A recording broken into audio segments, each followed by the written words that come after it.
Friends ఈ phone వచ్చేసి Redmi note 12 pro. ఈ ఫోన్ మన ఇండియాలో 18,000 సెగ్మెంట్ లాంచ్ చేయబోతున్నారు. సో 18,000 సెగ్మెంట్ వీళ్ళు న్యూ ప్రాసెసర్, పర్ఫార్మెన్స్ బాగుండేటట్టు, న్యూ డిస్ప్లే చూడడానికి బాగుండేటట్టు అండ్ న్యూ కెమెరాస్తో తీసుకొని రాబోతున్నారు. ఇది ఆప్టికల్ ఇమేజ్ స్టెబిలైజేషన్ ఫీచర్ కూడా సపోర్ట్ చేస్తుంది. ఇలాంటి మంచి స్పెసిఫికేషన్స్తోని ఓవరాల్గా వీళ్ళు 18,000 సెగ్మెంట్ లాంచ్ అయితే చేయబోతున్నారు. ఫస్ట్ ఆఫ్ ఆల్ ఈ ఫోన్లో ప్రొవైడ్ చేసే డిస్ప్లే గురించి డిస్కస్ చేద్దాం. ఇందులో 6.67 inches full HD resolution AMOLED డిస్ప్లేతో 120 hertz refresh rate support చేస్తుంది. ఇది OLED ప్యానల్, 1 బిలియన్ కలర్స్ ఉంటాయి. HDR10+ సపోర్ట్ చేస్తుంది. డాల్బీ విజన్ కూడా సపోర్ట్ చేస్తుంది.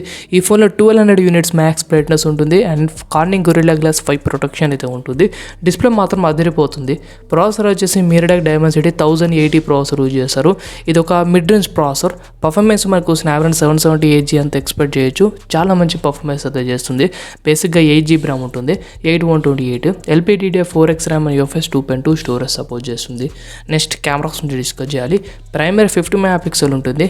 ఇది Sony sensor with optical image stabilisation feature support చేస్తుంది. 8 MP అల్ట్రా వైడింగ్ కెమెరా, 2 MP డెప్త్ సెన్సర్కి అయితే ప్రొవైడ్ చేస్తారు. 4K రెజల్యూషన్ సపోర్ట్ చేస్తుంది.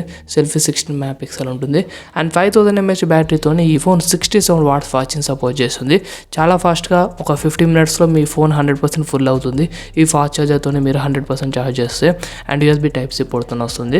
అండ్ ఈ ఫోన్ అడిషనల్ స్పెసిఫికేషన్స్లో 5G connectivity, under display fingerprint scanner, stereo speaker support, Dolby కూడా support, ఇలాంటి మంచి ఫీచర్స్ అయితే ఉన్నాయి. 3.5 హెడ్ఫోన్ జాక్ కూడా ఉంది. ఇవన్నీ ఈ ఫోన్లో ప్రొవైడ్ చేసిన మెయిన్ స్పెసిఫికేషన్స్ అనమాట.